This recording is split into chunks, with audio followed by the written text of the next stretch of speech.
Bonsoir à tous, merci d'être avec nous sur la première. Voici les titres de l'actualité de ce vendredi 31 octobre. Shell Va'a remporte la Hawaii Nui Va'a après une troisième étape époustouflante. L'équipe au coquillage a su choisir le bon cap et surfer entre Taha'a et Bora Bora. Nous reviendrons sur ce coup de poker de Shell Va'a. Maruki Duri a suivi de près les 3 jours de course entre Huahine et Bora Bora.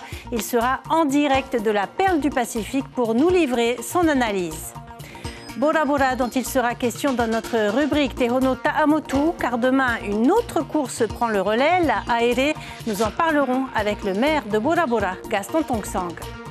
90 cimetières en Polynésie et des milliers de tombes à nettoyer et décorer en cette veille de Toussaint. Le cimetière historique de l'Uranie compte à lui seul 5000 concessions. Enfin, le premier championnat multicoque du Pacifique s'est achevé aujourd'hui après 5 jours de compétition dans la baie de Matavai. Un bel entraînement en vue des Jeux du Pacifique de 2027.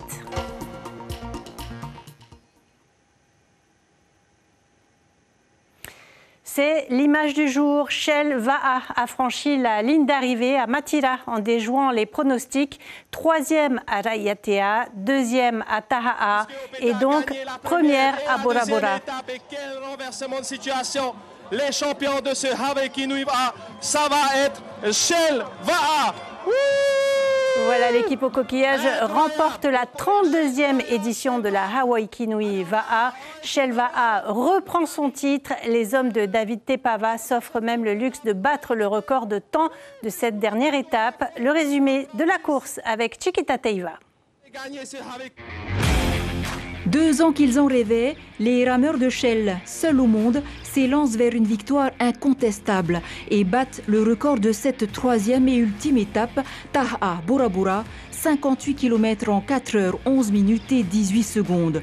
Devant Team OPT, un retournement de situation inattendu. Et là aujourd'hui on n'a pas réfléchi, on a tout donné et c'est ce qui a fait la différence, c'est le fait de ne pas réfléchir, de travailler du début jusqu'à la fin. Quand tu gagnes un Hawaii Nui, c'est comme si tu as tout gagné, ça efface toutes les défaites de la saison. Coachée par David Tepava, Shell Va'a n'a pas seulement pris un cap audacieux, elle a surtout misé sur un des meilleurs pépérous, Reteeb, qui remporte ici son 6e Hawaii Nui. On est très content avec tous les entraînements qu'on a eus, fallait y croire jusqu'à la fin. Ça n'a pas été facile à Tahiti, on a souffert. Et merci aux copains de m'avoir fait confiance. Et c'est trop bien, on est trop content d'arriver comme ça à Bora. Et magnifique. On a fait quand même un duo excellent quand même sur la navigation, moi sur le bateau et lui dessus le bras. On a été, comme on dit ça, en commun, quoi. C'est ça aussi qui a fait la différence. Team OPT, qui avait pourtant remporté les 2 premières étapes, termine 2e devant Air Tahiti Va'a. Satisfait, on pensait avoir un meilleur cap, mais voilà, manque de peau là, Shell est passé sur la gauche là. Mais non, très content. Hein. Déjà d'être sur le podium à Hawaii Nui, c'est pas facile. Hein. Carrément surpris de leur cap. Hein. Félicitations à eux. Hein. On a tout fait quand même, on n'a pas lâché, hein. Au contraire, on est content.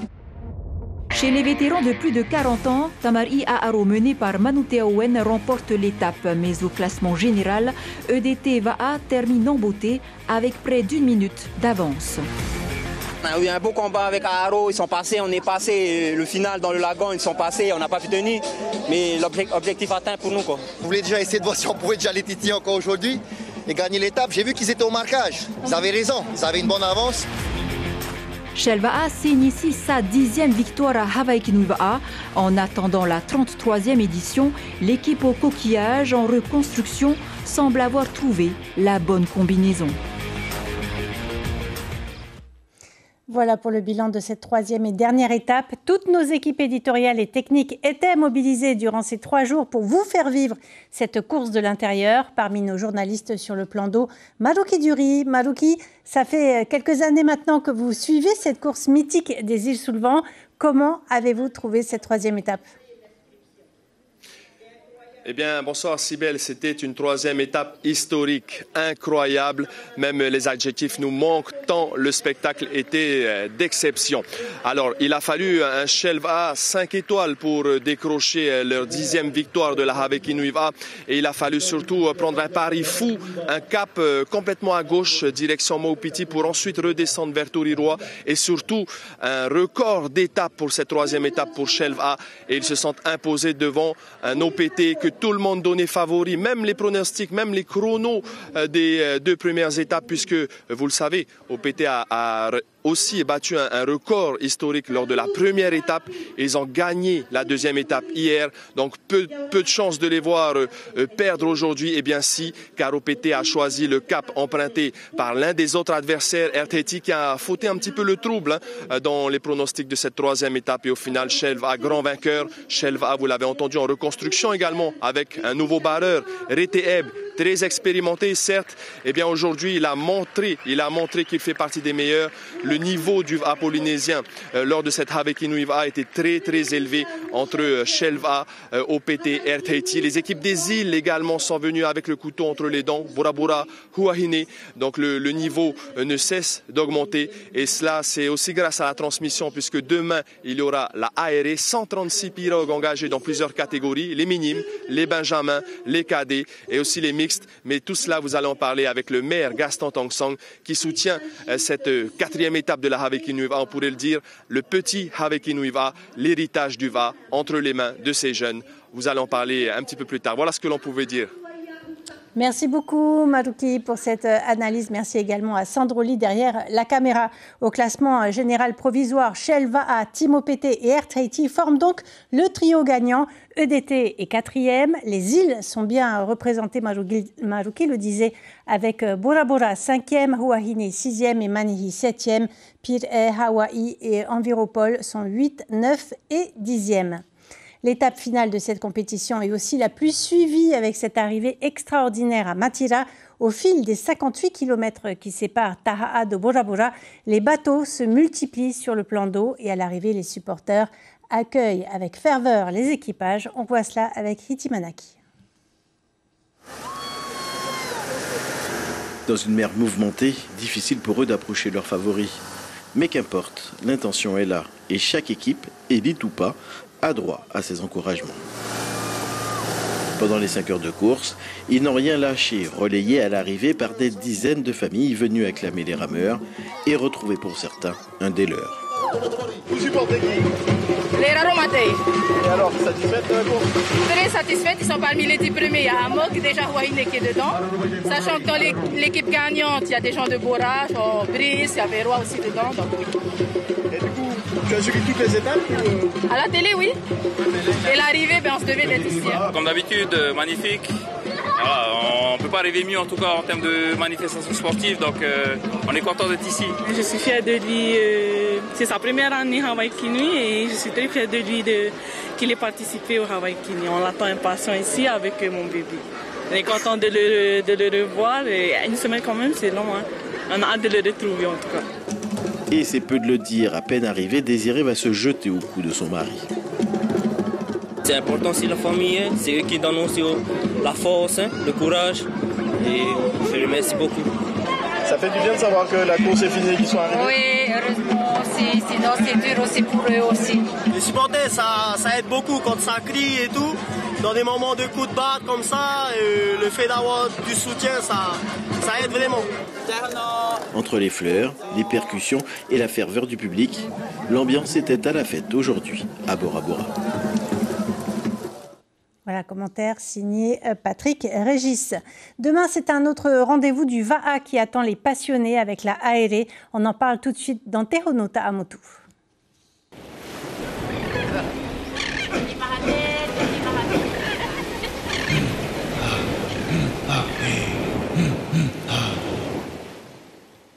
Bonsoir Gaston Tongsang, vous êtes maire de Bora Bora. Le club Popora Tehoemamu est 5e au général. On voit beaucoup de champions sortir de ce club. D'ailleurs, sur Shelva, Brice, Punua, Tahitua et Raitini, Tamatini sont originaires de Bora Bora. Vous êtes fiers de voir ces résultats?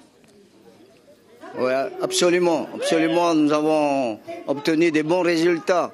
Cette course, je pense qu'il faut féliciter nos clubs de Bora Bora qui n'ont pas démérité dans cette course. Et bien sûr, féliciter les vainqueurs, Shell, OPT et le reste. Je pense qu'ils ont montré une course extraordinaire cette année du Hawaii Kinui. Pour vous, c'est loin d'être fini, hein. Il y a la ARE demain. Alors comment ça s'annonce? Exactement, ça fait plus de 30 ans que j'attendais cet événement d'une course spéciale de VA à Bora Bora. Ça y est, on entame la 4e édition et on voit que la popularité de cette course ne cesse d'augmenter d'année en année. Avec ces 136 inscrits aux compétitions de demain, plus de 800 compétiteurs, c'est énorme. Voilà, donc nous sommes prêts à accueillir, à accompagner cette course, le comité organisateur. Le chiffre ne nous fait pas peur. Comme je disais au président, à partir de 2000, on commence à s'inquiéter. Voilà, on est 800 à participer demain. Oui, oui, c'est un projet qui a rapidement eu l'adhésion des familles. Et vous le disiez, donc, pas de problème de logement. Ouais. Cette année, on a rencontré quelques difficultés, mais on trouvera des meilleures solutions l'année prochaine. Effectivement, il faut s'y prendre longtemps à l'avance. Ça y est, on a inscrit dans nos programmes des années à venir de mieux s'occuper des hébergements, de la logistique. Mais en tout cas, tout se passe bien pour l'instant. Les compétitions, et bien sûr, la sécurité, c'est bon. Les compétitions auront lieu à Matira et pas très loin. Il y a ces 700 hectares de lagons que vous voulez protéger avec un rahui. Est-ce que c'est compatible ? Totalement, parce que la zone réservée au rahui se trouve à plus de 1,5 km du littoral, donc il n'y a pas de souci pour nous, tout a été vu, regardé de près par le CRIOB et en particulier par le Rahui Center du CRIOB. Donc après avoir fait une très large consultation, à la fois de la population, des pêcheurs, des prestataires de services, on arrive finalement à se mettre d'accord sur cette zone, qui sera une réserve intégrale demain. Nous avons voulu placer la barre très haute pour donner le plus de chances à cette zone de se développer. Peut-être une zone de nurserie, une zone de grossissement, d'écloserie, pour alimenter davantage encore le lagon en poisson, en mollusques, en pahua, tout ça. Voilà, donc le projet est fin prêt. Alors, ce qui est étonnant, le projet était inscrit à l'ordre du jour de l'Assemblée plénière de mardi dernier. Au dernier moment, le ministre a demandé de retirer le dossier. Alors, c'est ça, à ma grande surprise, parce que je me suis spécialement déplacé à propriété pour assister à cette séance. Alors, on a cherché des raisons techniques ou administratives. On m'a dit qu'il n'y a aucune raison technique administrative. Moi, je pense que le politique s'est mêlé de ce projet. Voilà, tout simplement. Un tout dernier mot de politique rapidement. Tavana, vous avez déjà 6 mandats à votre actif. Vous vous présentez à nouveau en mars prochain ? Moi, je pense que la population, effectivement, attend à ce qu'on aille jusqu'au bout de nos projets. Et Dieu sait qu'il y a encore beaucoup de projets à Bora Bora. C'est développer, d'amener Bora Bora à plus d'autonomie. Et je pense que c'est un projet noble que doit particulièrement partager l'ensemble des électeurs de Bora, parce qu'ils sont fiers que Bora puisse, enfin demain, profiter de sa propre renommée et ne plus dépendre d'aide extérieure. On saura le faire. Merci beaucoup Gaston Tong-Sang pour toutes ces précisions et rendez-vous demain pour la ARE. Voilà qui referme notre rubrique Teho no Ta'amotu.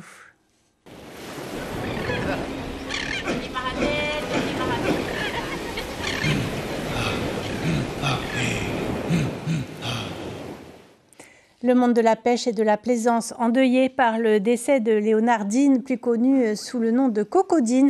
L'inventeur du Poti Marara nous a quittés à l'âge de 95 ans. Il avait imaginé ce bateau pour pouvoir pratiquer seul la pêche aux poissons volants, avec un manche à balai à la place d'un volant pour plus de maniabilité. Une invention 100% polynésienne qui a fait d'ailleurs l'objet d'un livre. Jamais Octobre Rose n'avait autant mobilisé à Tahiti et dans les îles. À Fa'a'a, pour ce dernier jour, l'Institut du cancer et l'association de quartier Marutahanui ont voulu organiser cette petite cérémonie pour les femmes de la commune touchées par le cancer.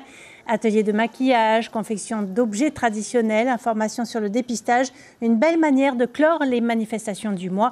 La directrice de l'Institut du cancer fait le bilan au micro de Taïva Ribé. La campagne Octobre Rose a été particulièrement suivie cette année. C'est vrai qu'on a vu énormément de posts sur les réseaux sociaux, de gens qui se sont impliqués, d'entreprises, d'administrations, de sociétés qui ont voulu faire des dons. Donc on sent bien que voilà, les gens ont compris qu'il y avait un intérêt à prendre soin de leur santé. Et maintenant, l'enjeu va être surtout que ça continue toute l'année, c'est-à-dire que Octobre Rose, c'est le point de départ, mais chaque jour, il faut prendre soin de soi, il faut penser à son dépistage toute l'année. Donc la radiohépatite, c'est pas que au mois d'octobre. Il y a 2 ans, elle était élue Miss Tahiti. Aujourd'hui, elle accepte de voir son visage défiguré pour dénoncer le fléau de l'AIDS.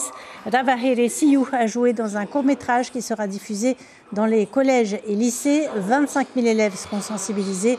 Ce film de 4 minutes est la 2e phase d'une campagne de prévention. Il a coûté 20 millions de francs. Écoutez Ravahere Siu, mais d'abord le ministre de la Santé, Cédric Mercadal. Ils répondent à Mirko Vanfo. C'est un message que l'on veut faire passer dans les écoles, parce qu'on veut faire de la prévention de terrain auprès des personnes qui sont le plus à risque aujourd'hui et qui sont visées pour une consommation rapide. C'est-à-dire que les adolescents, on veut leur donner les messages pour pouvoir dire non, les informations nécessaires sur le produit et ouvrir le dialogue au sein de l'école. Quand j'ai lu le scénario, c'était la première pensée que j'ai eue. C'est pas la réalité, là, on exagère. Et en fait, j'ai eu l'occasion de voir des vidéos de personnes qui étaient addictes à l'ice. Et en fait, on n'exagère rien du tout. Malheureusement, c'est la réalité de beaucoup de personnes au Fénois. Et c'est tout ce qu'on retransmet. Demain, de nombreuses familles iront se recueillir sur les tombes, comme le veut la tradition. Le territoire compte 90 cimetières et en cette veille de Toussaint, ils sont déjà bien fleuris. Kaline Liénard et Mirko Vanfo ont rencontré Alexandre Bernière, le gardien du cimetière de l'Uranie depuis 15 ans. Chaque année, il assiste à un véritable ballet de sacs de sable et de bouquets de fleurs. Regardez. De Pouéou à Pape-Été pour honorer ses parents. Victor ne compte pas le temps ni les kilomètres parce que papa et maman Van Cam ont tout donné à leurs 11 enfants. Elle était mère au foyer et lui, salarié de l'imprimerie officielle de ses 13 ans jusqu'à la retraite. Il faut rendre l'amour qu'on a reçu de nos parents, des parents exemplaires. Comme je disais, on a eu les meilleurs papas, les meilleures mamans du monde. On doit amener des fleurs vraies et non pas des fleurs en papier et tout ça, parce que l'amour qu'ils nous ont donné, c'est vraiment vrai, très fort. Donc on ne peut pas tricher avec eux, c'est pas possible. On ne triche pas avec le cœur. Jacqueline Marat, elle, a ses propres traditions. Des bouquets de fleurs artificielles pour leur longévité. Et plus tard, elle reviendra avec couronnes et fleurs fraîches. Tout a été préparé en famille, avec son fils et son haut-toit. C'est la tradition, ça, qu'on n'oublie pas. Parce qu'à l'époque, nous, on ne peut pas venir comme ça dans le cimetière. À l'époque, on ne peut pas venir en short. Parce que c'est Brion qui gardait le cimetière. Ils habitaient en bas. Et quand on vient dans le cimetière, il faut habiller comme si tu vas au travail. En robe, pas de fleurs, pas de... On ne peut rien faire dans ce cimetière avec lui. Il ne cavale pas derrière pour nous dire « Oh là, vous retournez dehors ». Pas de pari ou rien, il faut habiller en robe. Mais depuis 15 ans, c'est Alexandre Bernière qui est responsable du cimetière. Il a été témoin de la construction de 3 des 9 étages de l'Uranie. Il y a 15 ans, c'était plus la pratique inhumation en pleine terre. Mais aujourd'hui, la pratique a un peu évolué. Les familles préfèrent aujourd'hui faire construire des caveaux. Et vers le 10 octobre, les familles viennent, commencent à entretenir. Mais là où il y a vraiment une affluence, c'est vers la dernière semaine. 18 000 sépultures et autant de défunts reposent ici, à l'Uranie. Et le temps d'une journée, leur tombe se pare de 1000 couleurs. Nous vous en parlions samedi dernier. La formation Bel Canto Tahiti s'est produite hier soir au musée James Norman Hall pour son spectacle Le dernier chant de la Bounty. À cette occasion, l'un des chanteurs, Guillaume Matarere, a reçu la médaille d'honneur de l'engagement ultramarin. Taïva Ribé a recueilli sa réaction. C'est une reconnaissance que j'ai au niveau peut-être de toutes ces années où j'ai pratiqué dans la chanson, que ce soit dans l'environnement, que ce soit le partage avec ce public tahitien, ce public polynésien. Et je pense que c'est une très belle reconnaissance. De la voile à Matavai, 15 bateaux, soit 30 coureurs de 12 ans à 75 ans se sont défiés dans 2 catégories différentes. Pour ce premier championnat multicoque du Pacifique, Tahiti, mais aussi la Nouvelle-Calédonie et les Cook étaient représentés. Un entraînement d'envergure avant 2027. Melissa Chong et Teiva Ribé ont suivi les régates. En tête du classement, Kilian et Tamatea, 13 ans, procèdent aux dernières vérifications de leur matériel avant de se lancer sur l'eau pour cette ultime manche disputée dans des conditions optimales. C'est bien parce que quand il y a 18 nœuds, environ 20-30 km/h de vent, on arrive bien à tenir le bateau parce qu'on est assez léger et assez réactif. Et du coup, on s'aide de trappe réglable pour se monter ou baisser. Voilà, du coup, on arrive à tenir la tête des autres. La baie de Matavai est un terrain de jeu idéal pour les coureurs. Face aux Tahitiens, les équipages des îles Cook et de Nouvelle-Calédonie font preuve eux aussi d'une belle maîtrise, mêlant technique et stratégie à chaque manœuvre. La mer est un peu plus agitée ici. Il y a plus de grosses vagues par rapport aux îles Cook. C'est sportif là, depuis 4 jours, on a eu quand même pas mal de vent. On a quand même eu quelques manches un peu molles, non, c'était assez complet. Nous on est assez contents, on est venu pour tester les équipages tahitiens, on n'a jamais navigué contre eux. Et la voile, ce n'est pas qu'une question de performance, c'est aussi le plaisir de partager l'amour de l'océan. Ça fait pas longtemps qu'il fait de la voile, donc là je le coach pendant le championnat, donc il progresse. Je sais pas encore si je fais avec les jeux avec lui, mais en tout cas on est là pour aussi former aussi les jeunes. Pour le directeur de course, Philippe Bourlier, cette compétition est une grande répétition avant les Jeux du Pacifique de 2027. On est un sport nature et les plans d'eau sont différents, qu'on navigue à Tahiti, qu'on navigue aux îles Cook, qu'on navigue en Nouvelle-Zélande. Chaque plan d'eau a sa particularité avec ses effets de site dus aux montagnes. Voilà, donc c'est important de venir voir le terrain de jeu des futurs Jeux. Grâce à un arbitrage international, ce championnat affiche une ambition forte, approcher le haut niveau. Et tous les résultats sont à retrouver sur notre site internet. Vous pourrez aussi découvrir sur notre site les mascottes des Jeux du Pacifique de 2027, Arawa et To'atini. L'actualité marquée aujourd'hui par la victoire de Shell Va'a lors de la 3e étape de la Hawaii Kinui. L'équipe au coquillage remporte le trophée de cette course mythique pour la 10e fois au classement général provisoire. Shell Va'a, Timo Pete et Air Tahiti forment donc le trio gagnant. EDT est 4e et Poporate Huemamu 5e. Et ne manquez pas, juste après ce journal, la page spéciale préparée par David Chang et Manea Pambrin sur cette 3e étape de la Hawaii Kinui Va'a. On se quitte sur les images des moments forts de cette dernière journée entre Taha'a et Bora Bora. Passez une très belle soirée sur la première et à demain. All along, it's you and your voices.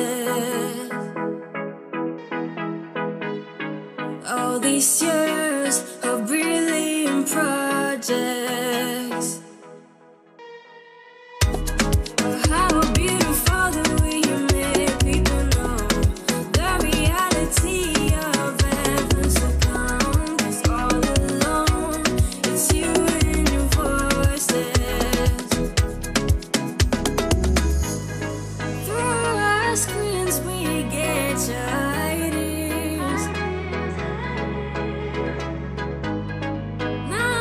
It's time to celebrate this new year.